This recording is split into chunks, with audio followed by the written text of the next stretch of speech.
Uma umoya wombusi mzalwane uvukela ungayishiyi indawo yakho. Amen. Uma ngabe ehlabelela ohlabelelayo uthi uma ngabe ehlabelela ohlabelelayo uthi okholwa indodana udlulile ekufeni wayese engena ekuphileni. Amen. So bazalwane namhlanje bengizokhuluma mina kancane nje u5 minutes engizokhuluma phambi kwabantwana bakaNkulunkulu ngabantu basendaweni ebese ngihlala phansi. Amen.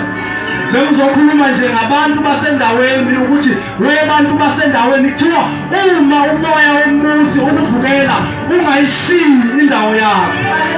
Uyiphi le ndawo yakho wemuntu wasendaweni? Lithi iBhayibheli uma umuntu ekuKristu uyisidala esisha uma esengaphakathi kuKristu. Okusho ukuthi indawo yakho okumele ungayishiyi uKristu. Amen. Bazalwane kuye kwenzeka lo Kristu lo oyindawo wahamba wangena nabazalwane emkhunjini. Uma engena nabafundi bakhe emkhunjini ufika emkhunjini uthi asiwele siye ngaphesheya useyafika phakathi nomkhumbi useyalala. Amen. Hallelujah. Uma ilala emkhunjini siyavuka isivunguvungu. Isivunguvungu asivuswa ukuthi uJesu akekho, sivuswa ukuthi uJesu ukhona. Sizotshela abafundi ukuthi uma sesifikile bazoyishiya yini indawo. Kudingakala abantu ebandleni likaNkulunkulu abazohlala endaweni bengayishiyi indawo noma ngabe kuthiwa kuvuka isivunguvungu. Amen. Kudingakala abantu abazohlala kuJesu noma ngabe kuthiwa kuvuka isivunguvungu bekhumbula ukuthi lo Nkulunkulu engimkhonzayo ukhona la eceleni. Amen. Asikhonze uNkulunkulu osiyekelelayo ukuthi uqabelela kahle ubongele esithathe emahlathini asikhiphe odakeni ezosibeka la eshiye hlala.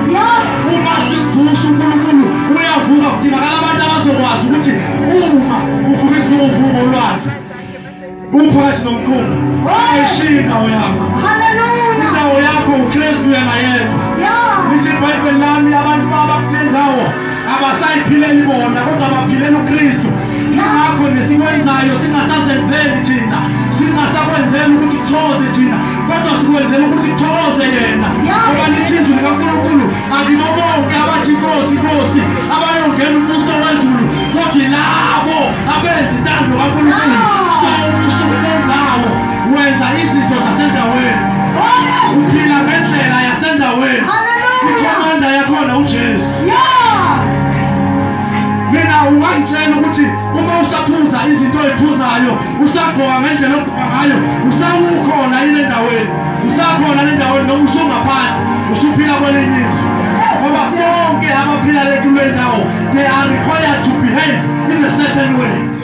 Bonke abaphila kule ndawo enguKristu abaphili noma kanjani, abakhulumi noma kanjani, abadli noma yini. Ngoba sinenkinga yabazalwane abangabantwana bakaNkulunkulu abasindisiwe esibabona behamba bedla nje. Awukwazi ukuthi ungumzalwane according to 1 Corinthians chapter 10 verse number 20. Lithi iBhayibheli konke okuhlatshwa ngabezizwe abakuhlabela uNkulunkulu bakuhlabela amadimoni. So uma usukule ndawo enguKristu ziyashintsha izinto oyidlayo uyiyeke ngoba ayihlatsheni uNkulunkulu, zihlatshela amadimoni. Bazalwane sihamba noNkulunkulu okufanele sazi ukuthi sikuye. That is why lithi iBhayibheli njengalokhu nimamukele uKristu Jesu Inkosi hambani nikuye. Nidilile singenzi ngokwethu kodwa senze ngokwakhe uKristu. Uma nje sifuna ukubona umbuso kaNkulunkulu kufanele ukuthi senze intando kaNkulunkulu. Amen. Hallelujah. Yabona ukube okay ngisacela ukuthatha kancane bekuthe 5 minutes ngibone ngathi usuphelile. First Peter verse number 4 chapter 4 verse number 3 wakhona chapter 4 verse number 3 wakhona ngizoyifundela nje. Uthi verse number 3 ngokuba isikhathi esedlulileyo sasanele ukwenza okuthandwa ngabezizwe ngokuhamba ngamanyala nangezinkanuko nokudakwa nangokuxokozela nangokukhonza izithombe okuyichilo. Lithi iBhayibheli isikhathi esedlule sasanele ukuthi uphile impilo yabantu abathandwa, impilo ethandwa abantu basezweni. Isikhathi esedlule ungakangeni kule ndawo okuthiwa uKristu. Sasanele wawusengenza noma yini mhlawumbe wawusangaboni amantombazane angone 20. Ulale nawo wonke uwamithise as long as ungakafiki kule ndawo. Kodwa once wafika kule ndawo mhlawumbe okwaqala kudlulile fanele vele okusho. Isikhathi esedlule sasanele ukuthi ungaphila noma yiphi impilo oyithandayo. Sasanele ukuthi ungaphuza noma yini othanda ukuyiphuza. Sasanele ukuthi ungadla noma yini othanda ukuyidla. Sasanele ukuthi ungakhonza noma yibaphi uNkulunkulu othanda ukubakhonza. But lesi sikhathi lesi isikhathi sokuthi wena umntwana kaNkulunkulu ukhonza uNkulunkulu yena yedwa. IBhayibheli lami awukwazi ukukhonza amakhosi amabili wena uyi-one. Uzothi uma wenzekelwa izinto ezinhle ungazi noma ngibonge noNkulunkulu noma ngibonge no.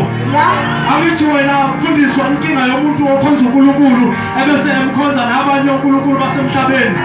Into inkinga yakhe uzongazi ukuthi uma ngabe sethola umsebenzi ngibonge uShembe noma ngibonge uJesu, ngibonge iDlozi noma ngibonge uJesu, uzongazi. Ahambise iglory endaweni errong.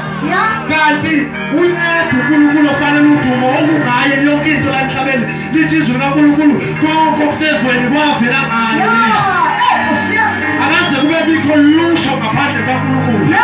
So once mistakenly wathatha udumo wanikeza umuntu noma wathatha udumo wanikeza omunye uNkulunkulu, you are against impilo yale ndawo esikhulu.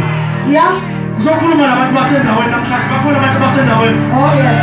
Ayibona abantu basendaweni. Elithi izwi likaNkulunkulu bonke abamamukela wabapha amandla ukuthi bathiwe bangabantwana bakaNkulunkulu labo abakholwa egameni lakhe. Ngoba awukwazi ukuba umntwana kaNkulunkulu ungakazi ukholwa egameni likaJesu. Udinga ukwamukela uJesu kuqala ebese ukholwa uNkulunkulu ebese ebiza umntwana wakho. Why sibe umntwana kaNkulunkulu, sibe ngabantwana bakaNkulunkulu hlala. Lithi izwi likaNkulunkulu uma ningaphenduki nibe njengabantwana ningewubone umbuso wezulu. Yabona uma nje ungaphenduki ube umntwana kaNkulunkulu ungeke uze ubone umbuso wezulu. Ngisho-ke ungavuma ngomlomo ukuthi ngiyavuma ngifuna ukuba umntwana kaNkulunkulu kusukela namhlanje. Impilo yakho uma ingakaphenduki yaba njengabantu basendaweni abangabantwana bakaNkulunkulu ungawubona umbuso wezulu. Ngoba ngokwazi kaNkulunkulu kuphela yilabo abenza intando kaNkulunkulu abayobona umbuso wezulu. Ngazi bazalwane ukuthi yini le mhlalisanga le ngazathi umuntu ongasindisiwe kanti abantu abangasindisiwe bakhonzeka. Amen. Hallelujah. Umkhonzeka umuntu uma engasindisiwe angazi yini emhlalisanga. Kodwa khona lithi izwi likaNkulunkulu uma ungaphenduki ube njengomntwana umbuso wezulu ungewubona. Okushuthi singabantu emhlabeni siyadinga ukuthi siphile nje siphile ebese kushaya isikhathi la esithi siyamamukela khona uJesu njengenkosi nomsindisi. Lithi izwi likaNkulunkulu uma lizwa izwi lami lingazenzi likhulu inhliziyo zenu. Respondani ezwini likaNkulunkulu. uNkulunkulu uma ekhuluma responda ngendlela uNkulunkulu akhulume ngayo. Amen. Hallelujah. So kuthiwa umuntu uma esekuKristu uyisidalwa esisha, okwaqala kuyedlula ebese kuvela okusha. Okushuthi ngamanye amazwi kufanele ukuthi noma bengibona abakade bengazi ngingasindisiwe bebona ukuthi uyele uyakubuso kodwa ibehavior bebona ukuthi akuseyiyona ngoba izinto zaqala sezedlula. Angithi bazalwane kudlula kuze kudlule ngisho lento yokukhathazwa izifo nje noma izifo. Ayive ingikhathaza indaba yomzalwane ophathwa ikhanda isisu njalo nawe then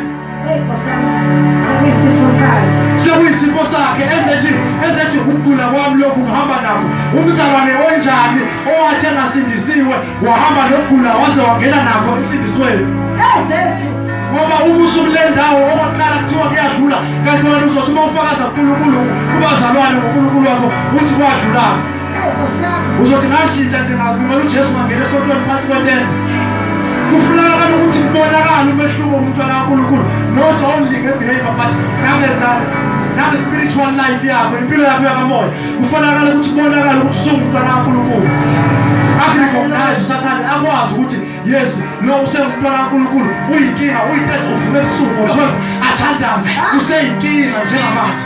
Hallelujah. Useyinkinga usekwazi ukuhamba uyoshumayela usindise abantu useyinkinga kufanele ukuthi ungabi inkinga kuphela emhlabeni ube inkinga nasezweni lakamoya. Oh yes Lord. Ingafani nje impilo yakho athi ngehle futhi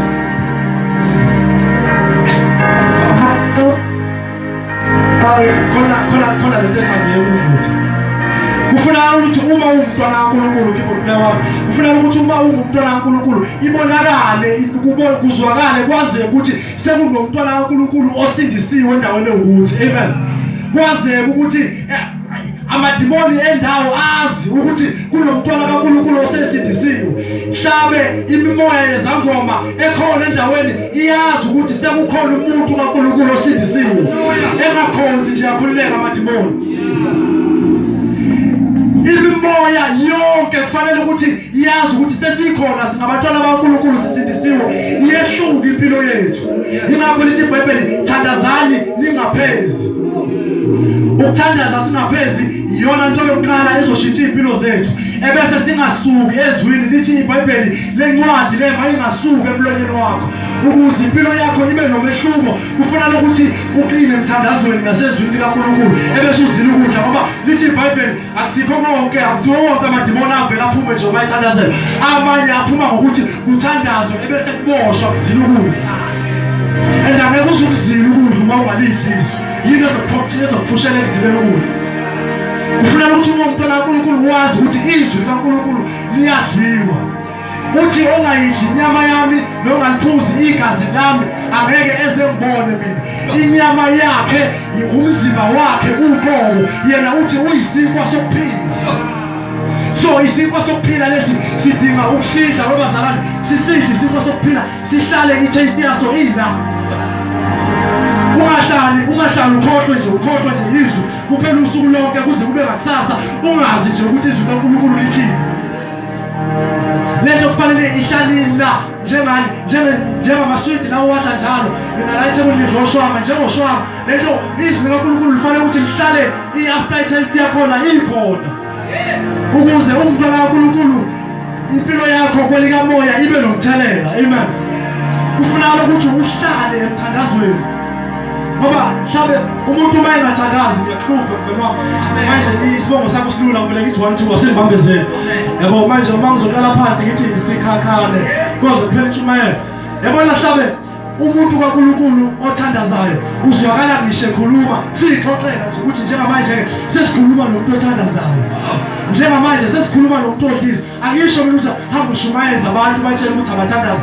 Lento ayibe kuwe ngaphakathi ivaleleke kuwe ngaphakathi ukuthi ngiyathandaza ngidla izwi kaNkulunkulu ngizila ukudla impilo yami ibe nomthelela ezweni likamoya.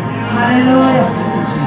Sikhathele abazalwane abantwana bakaNkulunkulu abathandaza kuphenduka abantu endaweni abahamba beyomisa imvuselelo beshumayele beqeda ukushumayela abantu akade besindiswa kuleyo mvuselelo besale bonke impilo yabo ifana ingabi namehluko. Hallelujah. Uma kuyibandla elinamayunifomu ubonakale ngamayunifomu nje ukuthi baphenduka impilo zabo zinabakhomba ukuthi baphendukile.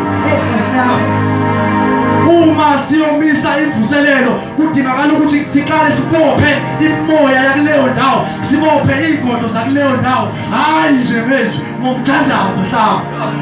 Hallelujah.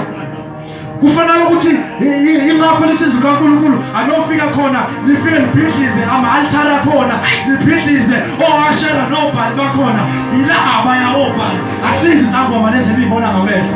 Hallelujah. Izangoma lezi niyibona ngamehlo abantu njengani barulwa lapha emkhathini. Badinga ukuthi uma uyoshumayela phambi kwabo ushumayela ukuthi basindiswe beyeke into abayenzayo ubalande emkhathini khohlwa isangoma leso sibona lapha kusenze lutho. Ngeke usenze lutho ngisho umuntu ophuza utshwala uma ungathi akaye utshwala ungambambile kwelikamoya ngokuthandaza. Ungashumayela ubatshela abantu ukuthi abayeke ukufeba bayeke ukujola ubashumayeze behlabeke beyizwi oyishoyo ngoba izwi likaNkulunkulu ongakabambi akakubenze lutho. Impilo yakho mayibe nomthelela ezweni lakamoya kwazeke ukuthi sekukhona umntwana kaNkulunkulu osindisiwe endaweni. Oh yes Jesus. Hallelujah. umngani wami lo kade dlala la uPendulo amadimoni ayasazi ikakhulukazi waseshowe ayasazi sihlale sihambe siyobheka entabeni ukuthi ngabe indawo yangakithi isa-right yini kwelika moya ngoba asinandaba nokuthi siyababona engathi izinga lamathaveni lehlile asinandaba nokuthi siyabona engathi abasajoni asinandaba nokuthi siyabona engathi basesebephila impilo engcono mhlawumbe kukhohliswa thina nje kwelika moya uthola ukuthi basabanjiwe uyabona ngisho ingane yakho uqobo oyizele ingane yakho uma umzali oyizele ungajatshuliswa ukuthi ingane yami ayiphuzi ingane yami ayijoni ingane yami ayiphila impilo ecasulayo njengezinye ingane yami ayisiwumrepha ayisiligitha ingakujabulisi leyo nto jatshuliswa ukuthi ikhululiwe yini kwelika moya yazi ukuthi ngisho ingajona ibonakala iphila impilo ehlupha ezweni kodwa uma ikhululiwe kwelika moya ngisho ingaphuza utshwala ingane yakho uma ingakabanjwa kwelika moya isasafe usangayitsheli yena but wathi yabanjwa kwelika moya hlaba mhlabe bayashumayela abafundisi beshumayela ivangeli lesindiso bebanjiwe kwelika moya beshumayele izinto ezihambisana nezwi beshumayele izwi kaNkulunkulu kodwa uthola ukuthi ezweni lakamoya babanjiwe yikho bezoshumayela uma sebefuna ukuperforma ama-miracles bephilisa abantu bengaphili beze bethole izinto abazoyisebenzisa ukuze kuphile abantu ukuze kuphile wena olwethu kufanele ukuthi ushaye ngethawula inkinga yami shuthi ngibanjwe kwelika moya angakhululwa ngidinga ukukhululwa okuqala kwelika moya so singabantwana bakaNkulunkulu akufanele ukuthi si-atheke izwi laNkulunkulu asibhekene nanyama nagazi kodwa sibambene nemibuso yalelizwe akufuneka ukuthi mina ngisuke ngizohlasela umfundisi uDuma ngithi mfundisi Uduma ungifundisi ukuphuza utshwala kufanele ukuthi mina ngihambe uma ngibona umfundisi uDuma ephuza ngihlehle ngimshiye umfundisi uDuma ngihambe ngiyohlala ekhoneni lami ngiyothi mina nonke moya elimbambile kwelika moya e-altari lobumnyama ngilanda umfundisi uDuma la abanjwe khona then ama-results ngizobe sengiwabona kanje ngamehlo ngingalindeli ukwenza izinto mina ngezandla zami ngingalindeli ukuyithathela angithi uma uzofunda that is the book of Deuteronomy chapter number 20 uverse number 2 wakhona lithi izwi likaNkulunkulu ningayilweli ngoba mina ngikhona Jehova ngiyolwela so wena izipho ezipho sukwazi ukuyibambela zona haleluya siyahlupheka bazalwane RS yami mangithandaza iqala kublock A1 iziyofika kublock number C24 ngiye uvuke ebusuku ngo3 ngithandaza ngithungela umlilo kusukela A1 kuze kuyovuka AC24 ngithungela umlilo komunye ubusuku kwathi sekusondela isikhathi sami sokuthandaza noRooms ngithi mina ndoda sekuzofanele sithandaze manje washo uRooms isikhathi sishayile isikhathi sokuthandaza ngathi ya ngathatha ifoni yami ngayibeka ngathi uma ngibeka ifoni sishaya into endlini singakathandazi sezwe ingane nomoya womngoma iqubula phandle yakhala ngithi mina empilosi ubani lokhalayo uthi angaza samsolunguza uma sithi siyanunguza ingane yabantu ibanjwe umoya womngoma uyahayiza ngoba ayikwazi umakhosi amabili awakwazi ukubusa endaweni eyodwa amakhosi amabili awakwazi imoya emibili ayikwazi uku-operate endaweni eyodwa kudingakala ukuthi impilo zethu bazalwane zibe nomthelela kwelika moya kuze kufike ezingeni lapho khona sizolwa abantu physical kudingakala ukuthi impilo zethu zibe nomthelela beze besithuke mfundisi bethi kulile ukuthelela umbhinelo kodwa uthakatheke uthwele nawe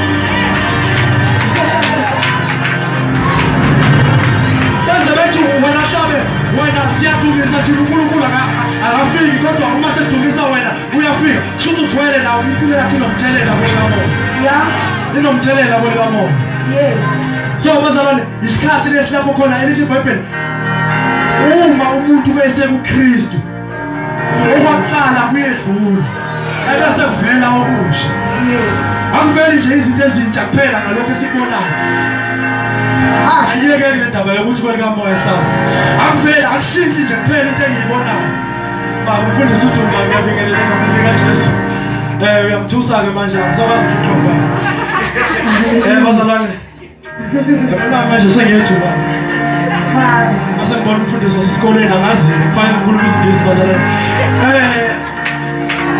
ya angikho kodwa lapho la engikhona lithi izwi likaNkulunkulu uma umoya womusi-ke manje wena mzalwane onempilo ophila impilo enomthelela kwelikamoya uma umoya wombusi ukuvukela ngenxa yokuthi impilo yakhe iyahlukumeza kwelikamoya ungayishiyi indawo yakho. Yes. Uma umoya wombusi ukuvukela okuhle ngokuthi wena umelene namadimoni obungoma akule ndawo uma esemelana nawe amadimoni obungoma ungasuki endaweni yakho. Ilento ayenzile nje abafundi bakaJesu yayikhona eminye imkhumbi yayisuka iweliya ngaphesheya babenganane bebona ukuthi lo mkhumbi lo usuyahlupha usuyagenxuza bekhipha ihlebhe bewelele kumkhumbi omunye beyogibela behamba but ngenxa yokuthi ba-understand into eyodwa ukuthi asihambi ngokwethu sihamba ngokwentando yalo muntu esinaye la emkhunjini asivuse lo muntu asingasuki emkhunjini. Yes. Size singavumeli bazalwane ukubuswa ezweni likamoya singabantwana bakaNkulunkulu sisindisiwe. Hallelujah. Usindiswa kanjani umntwana kaNkulunkulu uhlukunyezwe amadimoni nemoya omnyama ubusuku bonke umntwana kaNkulunkulu kusho ulala ungathandazanga umntwana kaNkulunkulu ulala uphuphe konke ukungcola lokho umntwana kaNkulunkulu ulala uphuphulele nezalukazi ongazazi amadimoni ulale umntwana kaNkulunkulu ulala uphuphe namakhehla. Kusho impilo yakhe isabanjiwe kwelikamoya udinga uyikhulula wena lithi izwi likaNkulunkulu zisindiseni nina kulesi sizukulwane esiphambeleyo. Akekho umuntu ozokusindisa uma ngabe impilo yakhe isibanjiwe kwelikamoya wena osindisiwe wena kuphela ufuna ukuthi ukwazi ukuyisindisa. Hallelujah. So bazalwane lithi iBhayibheli-ke bahamba abafundi bakaJesu behamba naye emkhunjini. Uma behamba naye emkhunjini sengene endabeni ebengekho kakhulu kuyo kodwa uma behamba naye emkhunjini yavuka imkhumbi avuka amazi uhlukumeza umkhumbi bavusa uNkulunkulu abanaye emkhunjini okusho ngamanye amazwi bavusa uNkulunkulu wendawo yabo. Amen. Angithi thina asikhohliwe njalo ukuthi uma umoya wombusi usivukela akufanele ukuthi sishiye indawo. So thina singabantwana bakaNkulunkulu singabantu basendaweni okungafanele siyishiye noma ngabe ivukelwa zivunguvungu. So uma sivuka isivunguvungu endaweni esikuyo kufunakala ukuthi sivuse uNkulunkulu wendawo esikuyo singabonakali sesikhothamela abanye uNkulunkulu singabonakali sesibuza ngempilo zethu kusiyobhula abanamanga ngempilo zethu singabantwana bakaNkulunkulu sithunywe uNkulunkulu ukuthi siyokwenza siyoqeda umsebenzi othize endleleni sesibuza kwabanye uNkulunkulu. Hayi bazalwane singabantwana bakaNkulunkulu siyakholwa lithi iBhayibheli lingaphuli kwabanamadlozi uhambe uyofunda uDeuteronomy lithi lingabhuli kwabanamadlozi bakungafunyana futhi onedlozi phakathi kwakho lithi ungathathi ingane yakho umntwana wakho umthathe uyomeqisa futhi ema-altarini abantu bamadlozi ngoba abantu base-South Africa noma abantu nje kakhulukazi base-KZN babanjwe umoya wamadlozi abafuni ukuye kukhonza amadlozi ngisho ukuthi engasindiswa uthi ngiyabuya ngisawolahla ingane yami yena uyolahla ingane yakhe. Umntwana kaNkulunkulu awukwazi ukuthi uthathe into yakho oyinikeziwe uNkulunkulu ngoba kuthiwa ingane iyisibusiso esivela kuNkulunkulu wena yourself uyayithatha futhi uyoyilahla. Utayithatha uba umntwana kaNkulunkulu sindisiwe akusiliva lensindiso lelo impilo nje yasezweni futhi eyisana esihogweni ngoba ayikho enye indlela yokuya kuNkulunkulu. Lithi iBhayibheli mina ngiyindlela neqiniso nokuphila akekho oza kubaba ngaphandle kwami. So uma singahambi ngale ndlela eyizwi kaNkulunkulu ngeke size silokothe sibone umbuso kaNkulunkulu. Usuke umntwana kaNkulunkulu ugule ufufukala unyawo uhambe uyobuza kumthandazi umthandazi lo esithi uma sithandaza thina simelane nomoya ombambile, simelane ne-altari elimsebenzisayo. Wena umntwana kaNkulunkulu yobuza kuyo profeta baba uyenza kanjani into njengaleyo? Umthandazi bazalwane usebenza ngemoya yamanzi, imoya yamadlozi, yonke lento ingaphansi komoya yamadlozi. Ngisho ungathi uzosebenzisa amanzi amhlophe kuphela, uma nje kuseyamanzi umoya wamadlozi lowo, umoya weyinyoka, umoya olwandle. So wena umntwana kaNkulunkulu uma usuka, wena thina sithandaza sithi sivuka thina ebusuku ngo-3 noma ngo-12 noma ngo-4, sivuka thina sithandaza, simelana nemoya yasemanzini, simelana namadlozi, simelana namadimoni. Wena usuku uhambe uyobuza sinawo, uyobuza kumadimoni, shuthumelene nathi. Kusafanele ukuthi uphenduka kwaphila impilo yasendaweni. Shintsha ngendlela owenza ngayo baba, shintsha indlela owenza ngayo. Oh yes. Impilo yakho le musubuza kwabanye abantu ngayo, buza kuloNkulunkulu onaye endaweni. Angithi lithi izwi laNkulunkulu, uma ngimile emnyango ngiyanqonqotha. That is Revelation chapter 3 verse number 20. Ngiyanqonqotha, ovulayo ngiyangena kuye, ngihlale naye, ngidle naye adle nami. So wena you have that relationship with God, ukuthi wenze ukhulume noma yini noNkulunkulu, udle noma yini noNkulunkulu. Kahle hle manje edle naye nami ngidle naye, ngisho ukuthi sisherisha izinto noNkulunkulu. Wena usherisha izinto noNkulunkulu, at the same time ubuye usherisha namandla bomnyama. Yenzeka kanjani leyo? Akwazi ukuthi emthonjeni owodwa nje wamanzi kuphuma amanzi ababayo namanzi amtoti, akwenzeki. Kufanele ukuthi kube nomthombo wamanzi ababayo eceleni, kube nomthombo wamanzi amnandi eceleni. Elithi izwi laNkulunkulu, wena ucinile, bonke bafike beqale ngewayini elimnandi bese begcina ngelimbi kuqala. Wena ulokhu usinikeze elimnandi kuze kube yimanje. That is John chapter number 2. uJesu ayoperforma ama-miracles, imiracle yakhe yokuqala emhlabeni. Lithi izwi likaNkulunkulu, wafika lingasekho iwayini, wabanika iwayini elimnandi elahlala kwaze kwaphela umshado. So umuntu okufanele ukuthi sireceive kuye, nomuntu okufanele ukuthi sihlale kuye, uJesu kuphela. Ngoba uyena kuphela ozokwazi ukuthi esenze sibe i-product yezinto ezimtoti. Bazalwane, bengiyimisele ukuvutha, bengiyimisele ngokukhahlela njengomvangeli, kodwa khona indawo evele yacasuka la ngaphakathi kimi, ukuthi uma umntwana kaNkulunkulu yazi ukuthi umuntu wendawo wena, impilo yakho eyala endaweni. Igama lale ndawo uKristu, inkosi yale ndawo uKristu, umpristi wale ndawo uKristu. Akekho futhi omunye umpristi esifanele ukusubmitha ngaphandle kwakhe.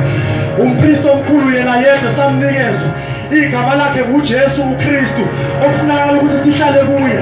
Akekho futhi omunye uNkulunkulu okufanele simlalele, senze intando yakhe. uNkulunkulu wakhe le ndawo esifakwe kuyo. Akekho futhi omunye uNkulunkulu okufanele ukuthi abe i-role model yethu. Unompristi kuphela, umpristi wale ndawo enguKristu, igama lakhe.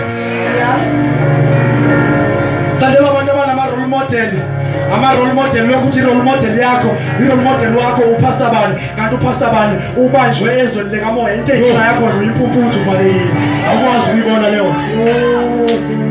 Lokuthi i-role model yami ukhomba abafundisi phesheya, ukhomba abafundisi eMzansi, ukhomba abafundisi eMpumalanga, eNtshonalanga, ama-role model yakho, kanti awazi ukuthi lowo muntu usabanjiwe ezweni lakamoya. That is why mina ngizobeka on the safe side, lithi hambani nigxilile nakhelwe kuye uJesu Kristu, nakhelwe kuJesu kuphela. Le iqhamuka kuphela mfundisi uDuma ngokwambulela, sengizohlala phansi. Hallelujah. Oh yes. Mhlawumbe ngisukume ngiphethwe isisu singikhipha njalo after 5 minutes. Ngingakho ngithe ngizoshumayela 5 minutes. Manje sesishonele kodwa akasiyeke. Hallelujah. Bazalwane, uphethu kwenzeka inkinga, bembuza ebuza uJesu ukuthi abantu bathi ngubani babheda bashite ngekho abanye bashite ecishifana abashite abanye bashite ecishibe right uPetru wambuleleka ukuthi uJesu ubani and emva kokwambuleleka ukuthi uJesu ubani wabe uJesu esakhela phezukwalelo dwala lelo labantu abane revelation yokuthi uJesu ubani ngoba kuzoba nenkinga uma usubmit kubantu abangabanga nerevelation yokuthi uJesu ubani bazokulindela endaweni eyirong bazokulindela kwabanye uNkulunkulu bekunikeza information ideology wrong bekugcwalise ngetheology ebese befakela umoya wrong ozokwenza ukuthi ideology yakho le interpreteke kabi. Siyabatshela uNkulunkulu bazalwane siyakholwa kufanele ukuthi sinakekele lensindiso yazi abantu ababesindisiwe abantu ababekhonza uNkulunkulu esimkhonzayo mhlabe ngelinye ilanga bathi mina ngamane ngifake esithandweni somlilo ukulokuthi ngisuke endaweni. Abantu abakhonza uNkulunkulu esimkhonzayo bathi mina ngamane ngifakwe emgodini wengonyama ukulokuthi ngisuke endaweni. Lithizwe loNkulunkulu ominye kuze kube ngunaphakade uyena oyosindiswa.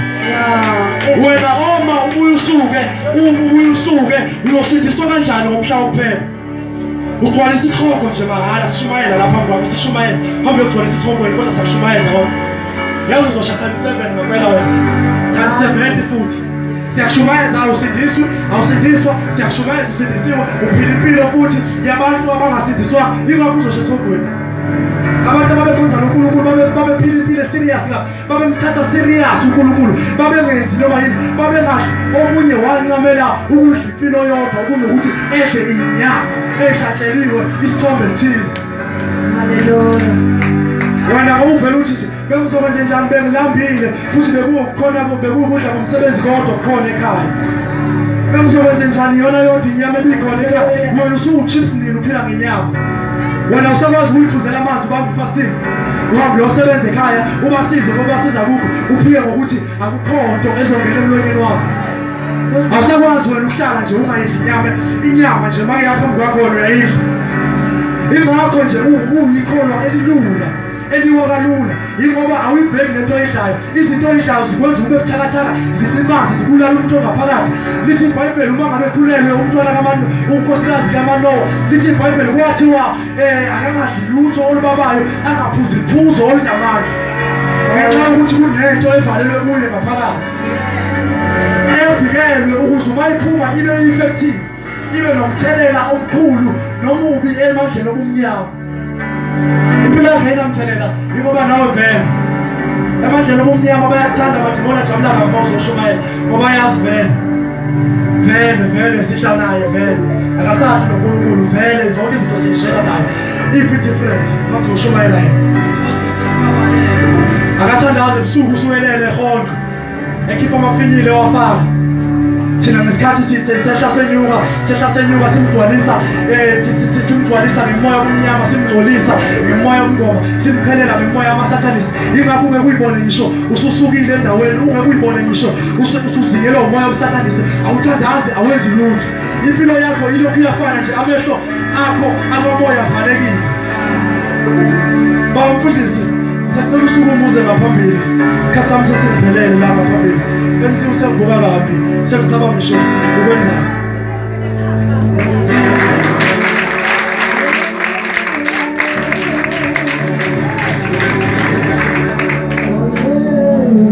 Sibongile Thixo wethu ogcwele vala amehlo akho phakamise isandla.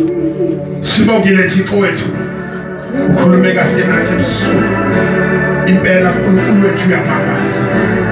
Impela baba wethu ogcwele siyakholwa nguwe namhlanje ukuthi wena uNkulunkulu akekho uThixo onjengawe.